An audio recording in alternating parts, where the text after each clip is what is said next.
Satyanam, Siri Waheguru Ek Onkar Satyanam, Siri Waheguru Ek Onkar Satyanam, Siri Waheguru Ek Onkar Satyanam, Siri Waheguru Ek Onkar Satyanam, Siri Waheguru. Yo, Nyawezonva, lumière sur ombre, dit. Enye yo yona betata gata, mbonobe nkwantole yedo kwesi. Egbea, kimi dogo ya, mso tanyade, so dade, be mia sota, aso tudo mia nonreonu, ne mia sondele me, do be me mia okwe nye wo. Mia chamila go mia to, amere chala kwe la so de pepe kaka kwa mila tudu alo. Lumière sur ombre, mia konumposo, eto konu vovovovovovovo koona. Eto konu vovovo, obo lamele to, odo agban to, oyito to pode. Aha, nukenchio wonedo. Eto ojo le vovovovoe. Nuke ona le to yagbo, yo ona yale yagbo. Ndibe ma se gome, alors ndibe mia seye gome. Les différents rituels de l'eau. Pourquoi faisons-nous des rituels auprès des cours d'eau? Pourquoi prenons-nous les bains? Et à quel moment devons-nous les prendre? Et pour quelle cause et pour quel but faisons-nous ces rituels? Et c'est la raison pour laquelle nous sommes là dans cette émission, spécialement pour ces thèmes. Alors, avant de commencer, il est très bon, très bienséant de confier l'émission à Dieu et ses mystères. Ago, ago, ago. Mucha avalo amlima. Amlima zore le bi. Zomado mado le bi. Ele lokwesi le bi. Ebileji biledo. Ebiledo bileji. Amlima zoan yo yo bagbe. Yo yo be fiete. Yo yo be cheche. Yo yo be maugan. Mi yue be yeni eso. Le ndokusu jasebe nonome. Wetri koka be nonome. Jinkosi wetri bi kenklen be nonome. Eye nya agbe bamlima. Agbele. Minéraux, mais végétaux, mais animaux humains. Ago zomachi machia zokele biso imavoa eso be soa fiaoji fiagan mudono ye mu chabalu nono me o de pepe ye mu le yo anigban gan ke jimi le zon be ye ni togbe be togbe o be ye jigbe be togbe no yin eye ji to koko o eye ji balime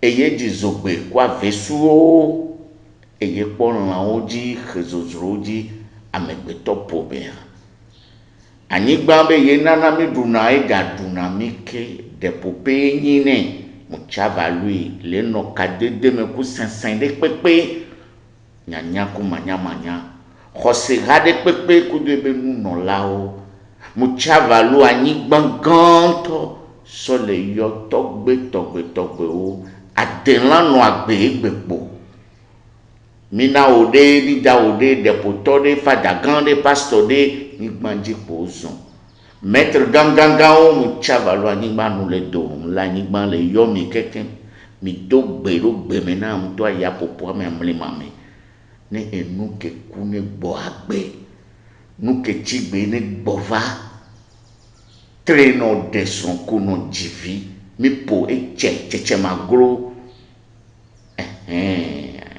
do gbe ɖo gbe me na mi ne nu yi gblea ne dzra ɖo ne zã do amagro madanu ekena eselo esia ŋutɔ nye mawo tso abanyaba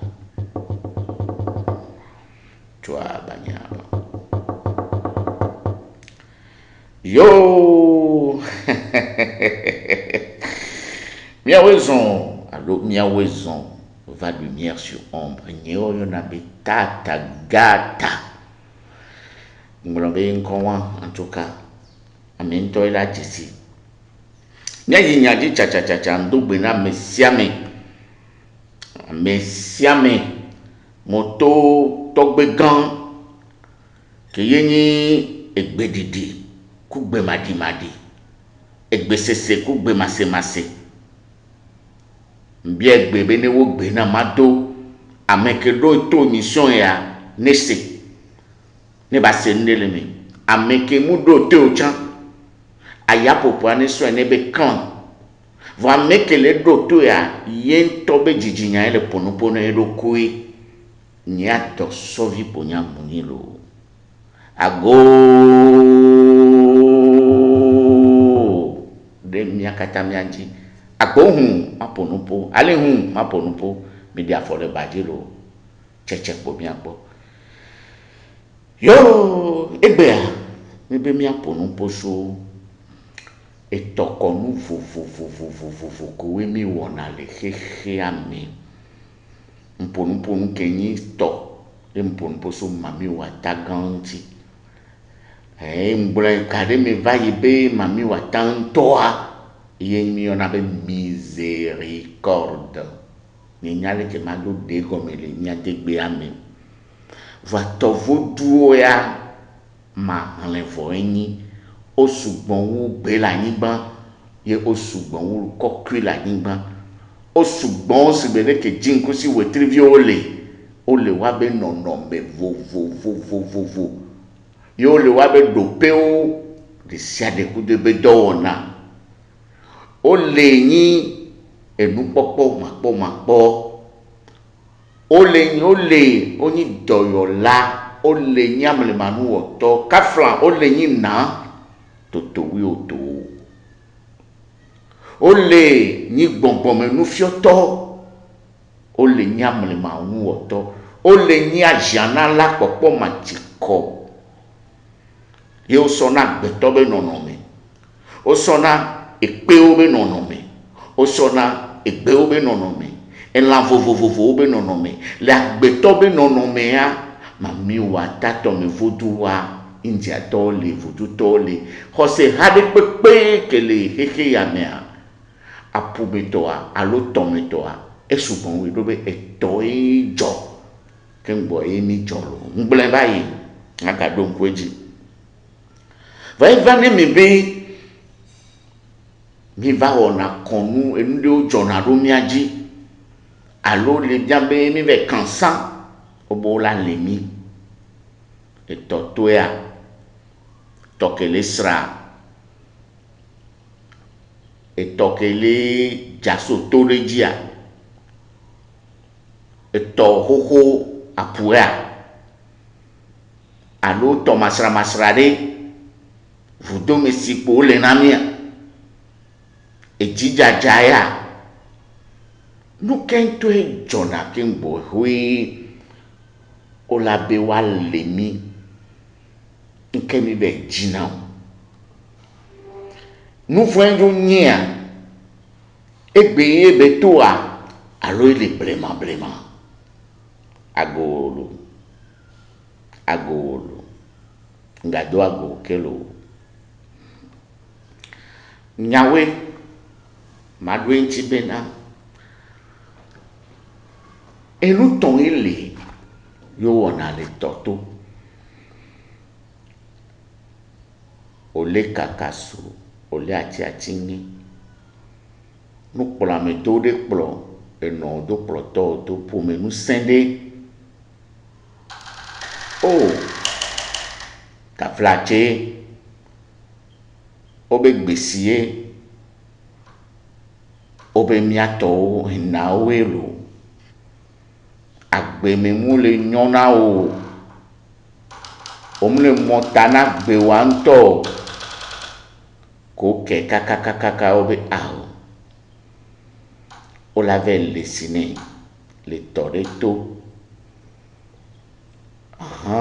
funwa le leon yo na be wa le di la menti alo wa gbe na me wa ge nana me le itoto eyenyi tutu gbanto do be e tonto angble ko be tonto enyinyi gble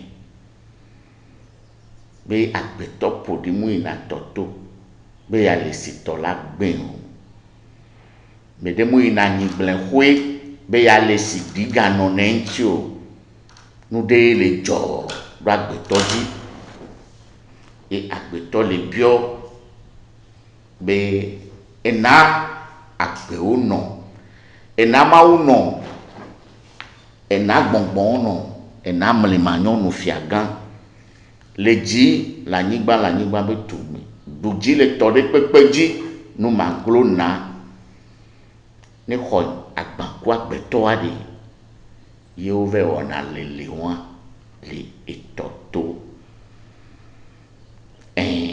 ewɔn ya o wɔnɛ le etɔ gbalo to ma va gbɔn tɔ ko we le ya eɖe le kene nyi be vegbɔn wa lo kene nyi be o la gbegbo me ye fifi ye o le mɔ dze hun ti mɔ hun to vo na mɔ dze hun ti mɔ hun egɔn do kpɔ gbɔngbɔn ri mɔ dze hun tia o le yi nisi o le zɔn mɔ zɔnzɔn de voa ehia bena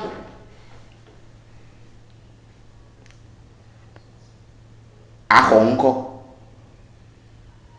ehia bena wa gbugbo jio alo agbugbo jidokuwa o na konu le togbo kususu be eto ameno hehia no gbongbon no maugan no amlemano no fia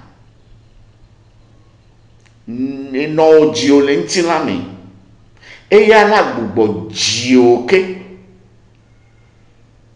le goa mea le de benina kususu bena ajesi dokuo agomeni be de keo ajesi dokuo agomeni bena de eto ni gbugbo jio to me mi joso oyo amede be nko be Mose gomeni be sorti des eaux to be mi amegbeto re pepea eno do me mi no yo de mi to vlam e mi trozu subibi le wa sokudo de ke Kristo to o dona sitaname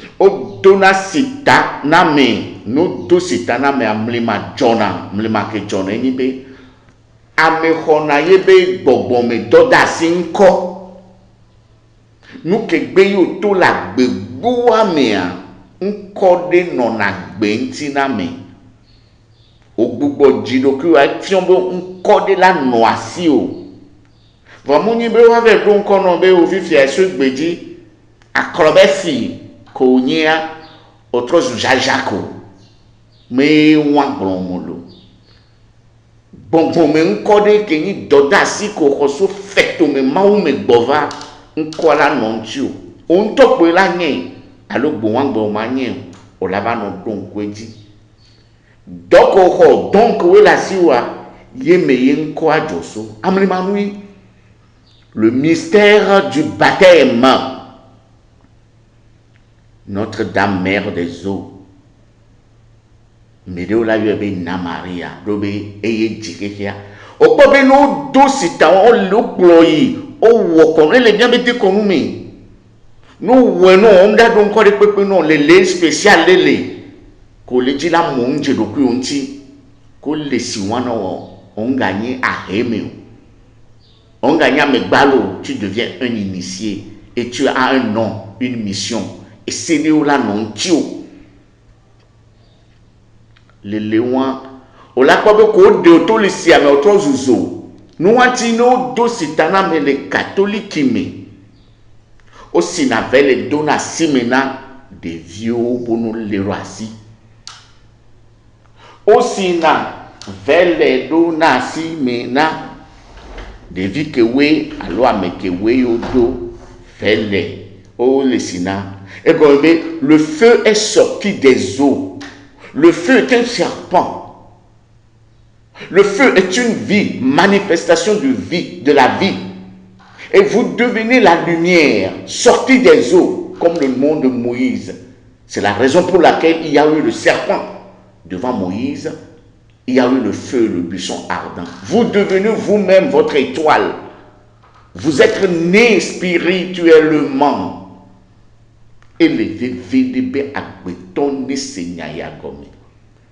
Deuxième niveau, na eto benyayon. Troisième niveau, oja kroyi toto, oja okonu de non, eya ganya mlima. Efionbe, ole kakaso la tiatini. Alo ko khotutudovo. Autre dio le bonbon mea. La pe mozonzon o mea. Les andodoku nou keke. Le kole poum la kekia. Le meme de kole doa. Bonbon de. Et de l'okofion. Et fion mou monhou. Au kwa mliman. Bonbon la te ve me be yo e ben kono. Et taille le non. Et yon de non, voilà ni ou coup de etomé. O magrona ton non, o magrona tobokon. Ne tobokon le tobokon ton non le ton non noa. Yebe la tonon be e yambe ou coup de bonbon.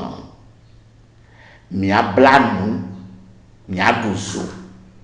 Mais dès que matin souvent bonbondé, a o keke yame, be nou kebe o koso feto me va le keke yame, ne mou tobe le bonbon me. E douzo kudo, yebe bonbon kebe po, ta flachesia.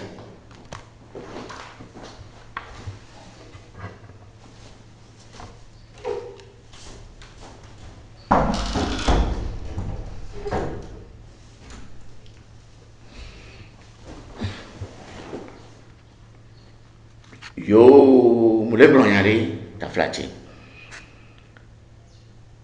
Que moi, on te au bonbon. Au poêle inte gaméo, au poêle et drain coucouméo, au serré toméo, et zena, allo, les sensenelame, benina nao, voix et les dompo non. On me laisse agber à comme kaflaché et moi il be over dona nous tort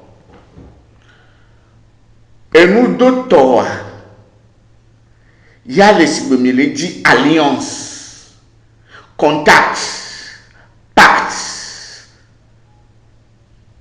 o le jibe yekudwe voyez to bonbon il a tout nommé nuya eleji yo la to na to bokon alo ton huno o la bio afanpo o la bio nu potopo to kegbo e to wo hwele o alo garemo a ira to na wo nto bon toi be mi fia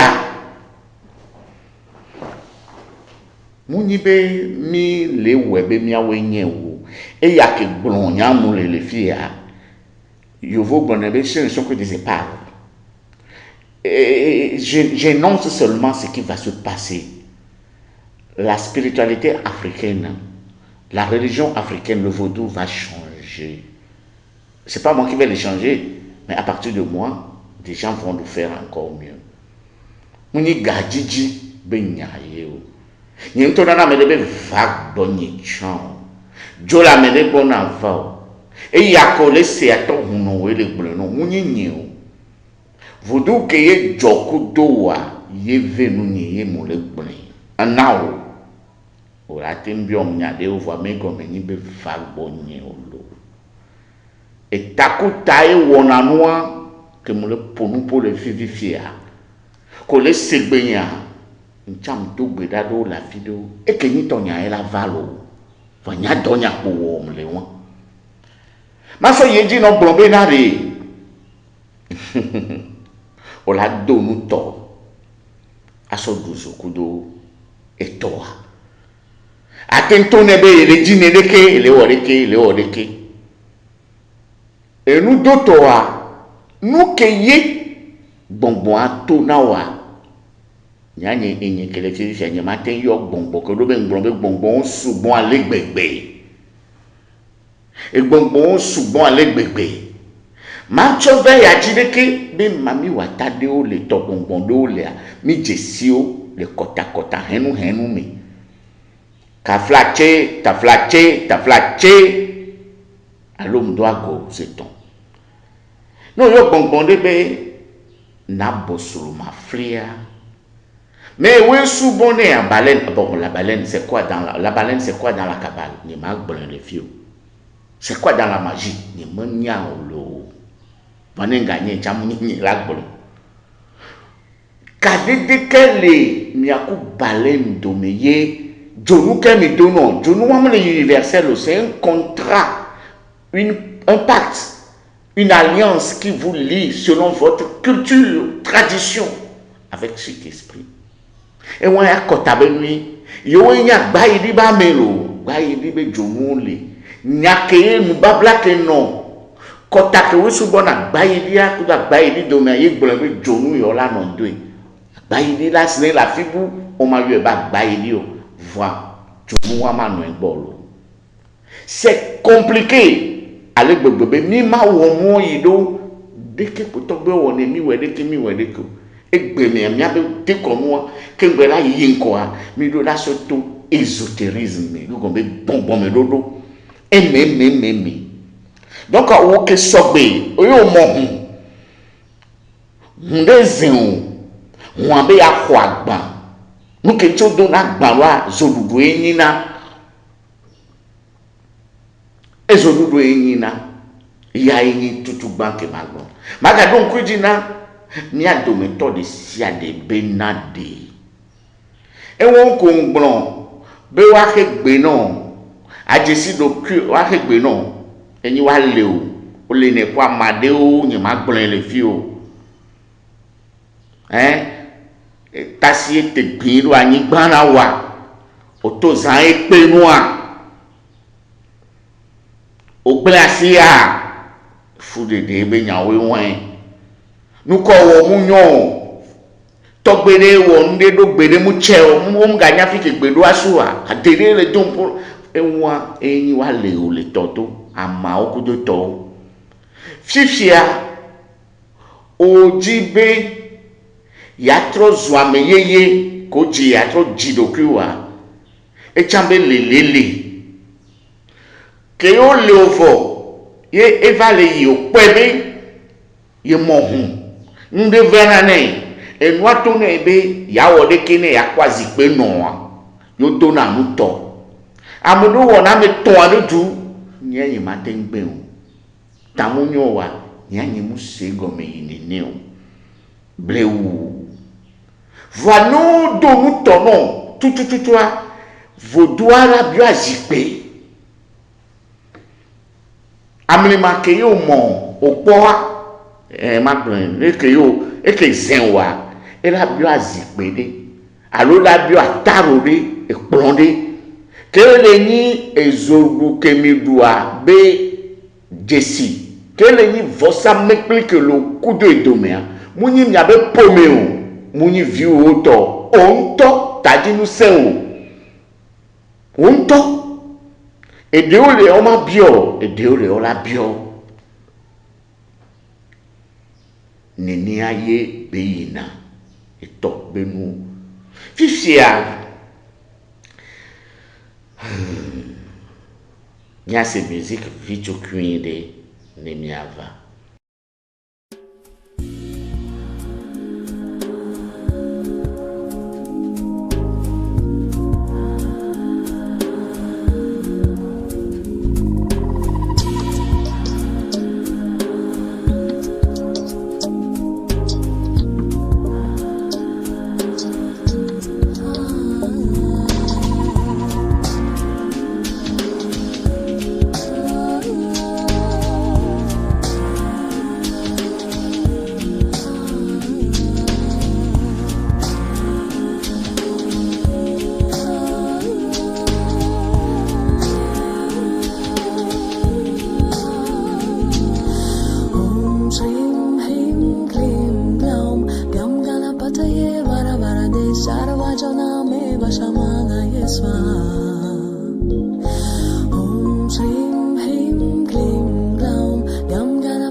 Mabio so miakata miagbo bele konuke we yo wona le eto vovovo gbo ma konuke yo wona le eto vovovo gbo tutu gbo ma gbon be ma yo to do be nko eto koko e mi na be apu le ji pour le do lobe to hosu mutrona gbodomena do ji hosu mutrona gbodome do eto hosu wakata okpana ka ono no vina viweni segele ji segele do ye mekemi kpona hevi so ale ye mekemi kpona to hosu ale ele sigbede kemi la gbombe Zeus kudo lo kemi one ma Poséidon allo Jupiter kudo Neptune et bon me vion a me de le dia me de le dovo o na ono ne on be place gado mo ne me le po trivi me apu benu sen to ho ke joking go to ojo to be josope esi ho a ke ji bon ma o be gbogbo sagbala e ton wa re apu ade nko be bi ona le gbo apua ove biona protection ye obiona protection kodo puissance nous saint nke jona yo yina fun ve biona protection kodo nous saint amede obe wetrivia efioyoni explique comme le yon efioyoni agbanpe na osubon yo yinu ope kaka wonu fo amudina gbede o le yo tohosu a egomela onyi na ejeji gomela kebe nyina kafla nyem de gomene yo togbene demone mayo ekolo enyi na lo pe klogome nje na zodo klome do klo zobenumbi na bale togome ma je zodo ame eye pache na gbongbon de pepe ke la puho gome e ona blewu va me den pana cheno fioeni me do te ponle wa be nu marché na kabo agbegbo me be mu popo sena uno vo do la no de kame zodudu de me kudo wa be jojo me et péré on y le togomé et favori Jésus funa mi le poso le wa soku dan in toke et le diaga le do ne le diami ne be Jupiter ne le gomé mi on ne be togomé mi on be Neptune le que matin de gomé ne wa donc à médéo la bebo ya méro ni poisson méro ni Sagittaire méro ni Gémeaux ba fidéo ale bébé a au Capricorne ba médéo ale bébé kafla ziandri Gémeaux Poisson Sagittaire Capricorne Verseau ame won wa bon li won wa et donne pour be wa kpɔkeke me be nu facilement ne mu tɔ be o wɔne ne be kɔnu na o do be wa be dzɔdzɔ mea mu nyi ga ye nyi nua na o o nyi mi na ga bro bo wa ŋutɔ mlɔ sika me va no mu fɔn wa le lame na o wa o ma te wɔ dɔ la me gɔme ame ɖe ma te to no be o va wɔ dɔ ya na mo e do na mpo e fiɔ yo nyi donc o la na fla funu yi na putale ye o sona mea amea nyi na fio le todo kui de amede pemu hoe le toa be plonu e fio yo nyi na do ki ono nyi poni wanto ye mu ko so dona si me na mea ye nu ke mi na be trident akplo o le vovovovo akabe nya yi voa me won pepe bien de camo na gome na o ken bola o konu wano avibe nyai ne ame amu se gomo be fioye yin o gbogbo me nu sento yin o ye le sibe klogo e klogo me ma jesu do klo yin to go hosu ye ma no me de be popoto yin to na nanyi fami gakoko ila no esi o ewu gari ame wu gari matin va po ga champion belajo.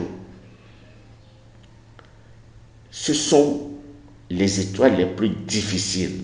Funo wenele aputa. L'originalité des gens. Mais on peut pas ina huno. Ntonto joso feto. Ye trident non awasi.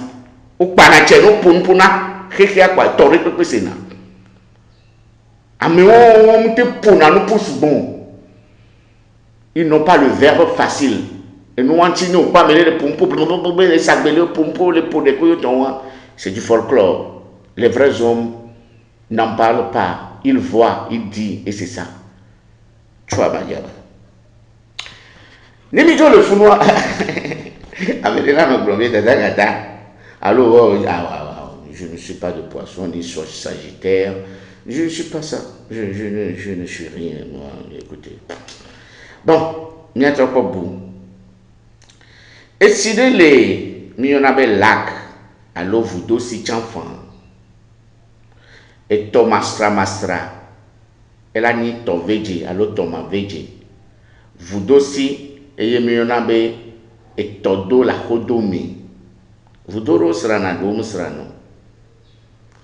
O zana wabaloa, unko jina le funu, gado molia. Vous à la biobe ya yebe nous 5 nya ele vous dome enti mu yona be tola ni ba be tume e ya gado na sento e si le vous dome mu sana ba yi no nu ko biona le funu o biona be yo aliken e gama no buna ye o po de keo stabilité et abondance gagner nani ne le ndie no ane tote to be amedeo la gbe amea amekewe kafla oni cancer be tepedeo oni Gémeaux ba fideo oni balance ba fideo taureau ba fideo wa taflachi ola kpoga kaka voa futukele evayi ba akpetodo la jesiero kwe le côté wame to le vudo me musra na vayi no vo anyi ba betume besia esubon to gbogbo re o to lo non seulement la anyi ba betume e mi na be to yibo ezo npo ne o nskriko nsese on le fun ame yo jina be achakwa pukule Voilà. Wato bébé nous c'est le wasi. Blema nous c'est le wasi. Le wachan, mounya mesha me wona, mounao. Akbeton todo la mon iba lodi mule. Ya on ne pepe na o. Leki o la non. Yo on to la non do contact kudo nou. Akbeton ni jesi do kwe. Mais que les dit là tout ils n'ont vinti. Be gale ici, ye nyako, ye wode kirikia. Mais que be ba sigban no yi pele no susu mene a. Matin gogo bonbon me. Di bonbon me banque be ya la bava no. Entia yang kona nu. Mu kona me ko we bombe gale yo si, yo le ke. Non to monje mwa chola butame ke be sia me ku do toye. Ye nou kenyi nou kwesino nou na me ayi nou ko nyang. Afrika toni nye nene, mais hoko tout. Et gako quoi? Finalement, ce n'est rien, c'est pour vivre.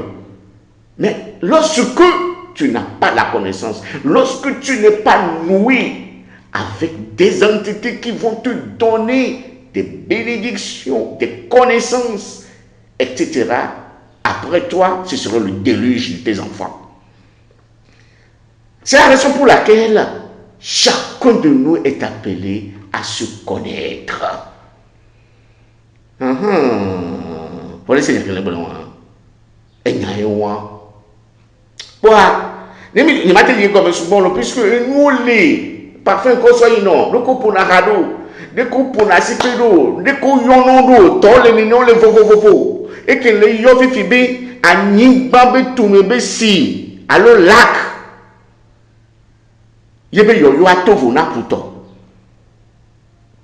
Mouke douji le fou na kakpento, va viviti l'aimer. Il y a des gens de scorpion aussi, viviti le fou vivi. Voilà, nous on va nous bouter John a doubi mi matenyevo. Ou ametia we la duzoku do Tokyo, aso duzoku mawo, amlemon le. Mouni gbegbrebe nyayo. Fane idea, on peut signer bonbon, on peut de peu en bé à me dîner le coup que nous n'en a me wadi. Oh, peut-être la tempoga. Et gars commis le diable, bombé d'ade. Après Dieu c'est l'argent. Mais écoutez, c'est faux. Après Dieu c'est la Dieu. Après Dieu c'est Dieu, il n'y a rien. Le reste c'est vanité, vanité de vanité. Mais nous devons vivre quand même. On ne peut pas refuser de l'argent, mais le peu nous suffit, et si Dieu nous donnait beaucoup, tant mieux. Mais on ne peut pas s'accrocher à l'argent pour la spiritualité ou la spiritualité pour de l'argent. Vous êtes quelque chose de meilleur que ce que vous paraissez être. Vous paraissez être quelque chose alors que ce n'est pas ça. Bobo me beto na evana vidi mbana kobolbro. Yemi jo le funua mais la va et si ça sera que mi on a des fleuves, mi on a des rivières et todo sera na se be mono peto ça sera na china moto et dona pour me boy. Donc to ça sera ya nous ko biona le funua et chanya elo et tona affidé, tout na judo, méthode, sera na plus de 1000 km. Hein? Donc, ça sera encore bien dans le fond. Au bien dans nous, on a amour. Les Yoruba au bon, au chun. Amour, voyage, commerce. Au problème, nous qui avons amour, voyage, commerce, beauté, séduction. Et to, quel sera boyoyina? Dobe to ça sera. Funko la ko chamba leon lo dobe chamba menoa. Ameno musona me tonto be jumo. Alors mentom de naviko, mentom di navitro de no. Wa ekobe enwa swafile vaye, du ko me to sera to, to ko me beto, avec ko me beto avec autre panu de métier. Bakabesra bakaba kora pumi. E gomme no le subo tonwa, ya pe no de le tonwa me. O la sanu fan, o la doa jonwede. ye o la yi mɔdzi tsã ye lɔlɔ ba kpadzia e la tse nɔ o la nyakpɔ ɖo be tɔsasra ƒona ɖi kaka o awo donc ŋua tsã be yɔyɔa ele fu exɔna li fia nukɔ be xɔnɔ miɔ mi la nyɛ ɖeke vɔa tamu nyɔ wa fi ke hũa bioa ehu yina miawoe nye wo tɔvoduwo sugbɔn wo agbetɔ le anyigba dzi eɖewo le lã be nɔnɔme agbetɔ be nɔnɔme yovo kɔta vovovowo le tɔme hamo nye ewa ya mate ŋgblɔe ye amlima vovovowo le tɔme ko ŋkpɔ zeo mi yɔna ɖe be mètre ɖewo ŋkpɔ va gbea me fún ko mia katã mi dzɔso ya tɔ sasra tɔ wa ye wa ne miasɔ wu nua etɔ ɖe tsã le ya mi yɔna be edzidzadza kudo cascade si ke le to mea eke mienya aseme si ke le dza le dzia ɖe wo be ame ke dzi ŋkusi le si na me ke la te ƒo ɖi ma ame ke ye dzi ŋkusi le si na ɖe me ke la te ƒo ɖi nene ba mea o nye nkaɖo dzi ba me ɖe la te ƒo ɖi nene ba me donc esi ke le dzaso dzia ye mi yɔna be providence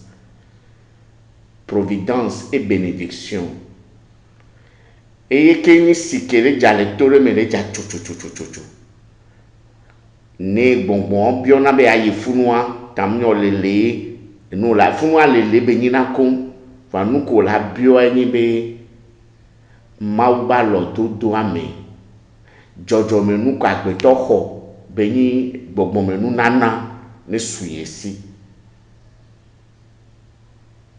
voa edzidzia gbɔngbɔn ko nɔna funu sugbɔn gbogbo tɔ sɔna dan be nɔnɔme funua tsã hedie so zena le me ɖo be dzidzadza ɖe funu dzinkusi be si nɔna funu ame ɖe la biɔ be hedie soa ezo ebe nyi voa nke le yɔe ɖe awo ebe soa si yelo enyi si be kpe ɖe dzezo le tɔ me ebe so ŋutɔŋutɔ ya kpɔ dan be nu be nyi ne wo mɔna no mɔ hɔn la nye edan lo be ne ya wɔ ne kpekpe ŋutɔ ma si te kpatakli o vlu ne be dan ɖo ɖa so ɖe kle zo nyi dan ɖe nyi so kle zo enua ɖe do ɖo klili kplo miam ele tɔ me tsã edan nyi kle ne ŋlaŋlaŋ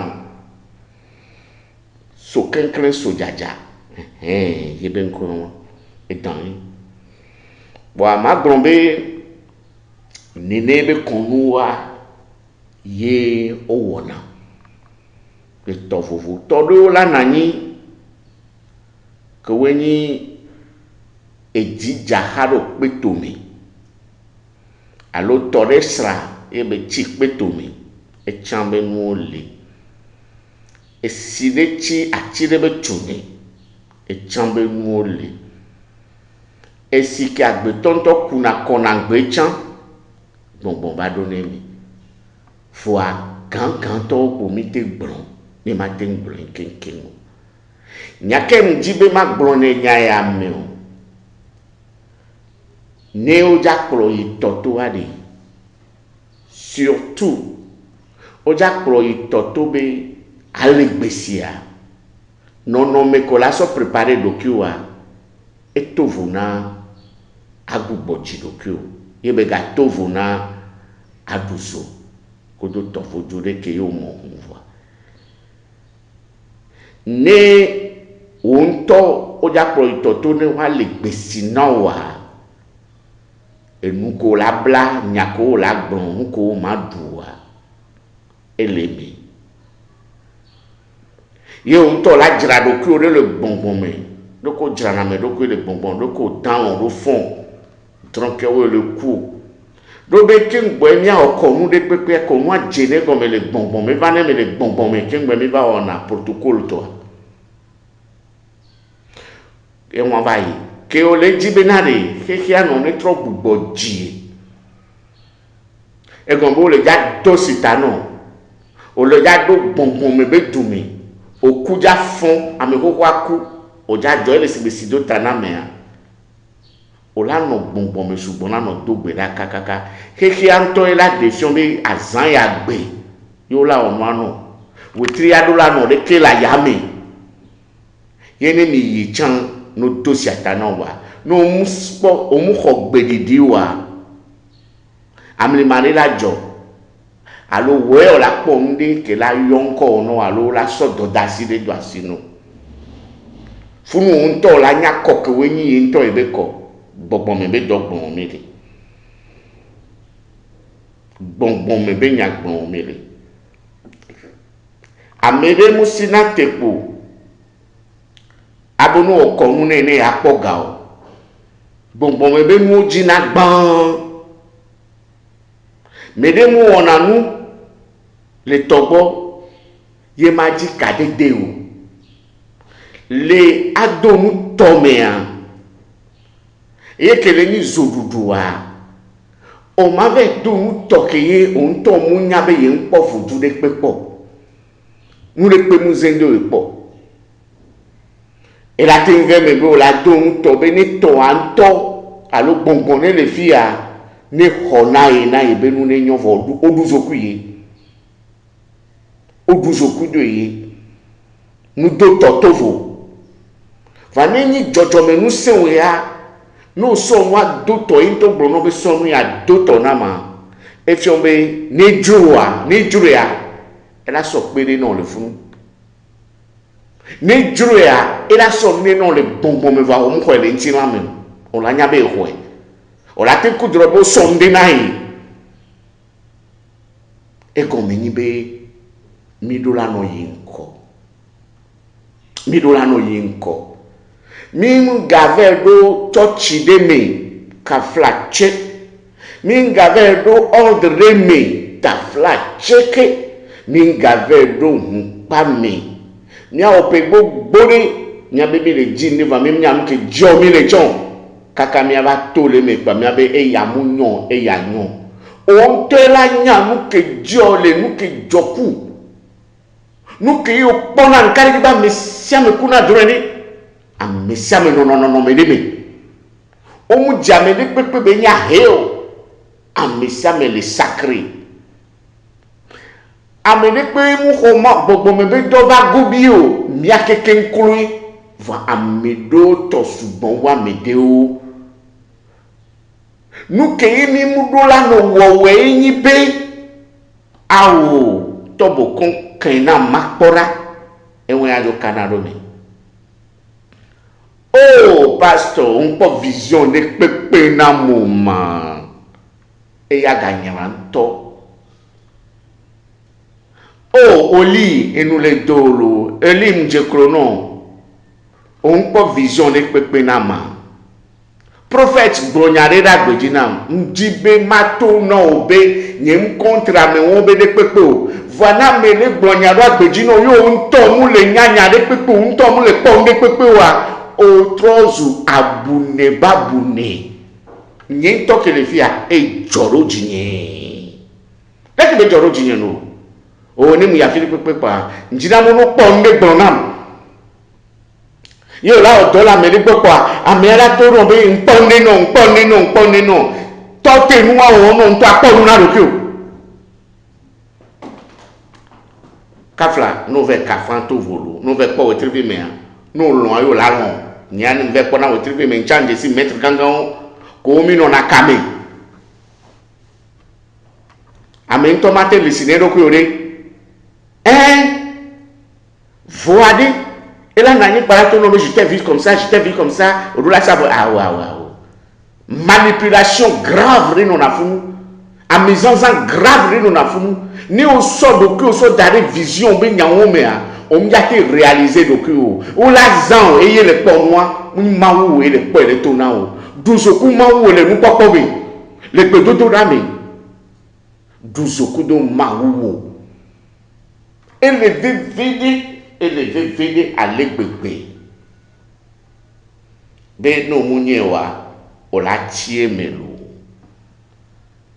wa magrombe émission ya muka ve domina monye oyo na be tatagata tamunyo wa mo bronya de munyo aseteme ayom fe nomba nyele ni 00228 93 02 43 13 tamunyo wa bronya de Georgino vom segomi o jibe ya segomi allo jibe makpero yenti le nono medemi allo we ya ko do ko semission kaka semission nous de valons be ao ma conseiller a meya be do la signe ma so pe ne chan allo ma do gbe da do eta nomba nya yele ni 93 00228 93 02 43 13 amede la jibena ya do musen do na musen me to hu amenye ayo ame ato ne benari o wele odo ma one yiro echan nu gane beniro nu gane beni va mede sebe yo nu kame ya wa e Georgine ma do nse ma jojim nyine ne baga gboro do be to gbere to eji ponupona hunde to eji ponupona gbere kenyem se po wa dire nyeme la chenolo e isaba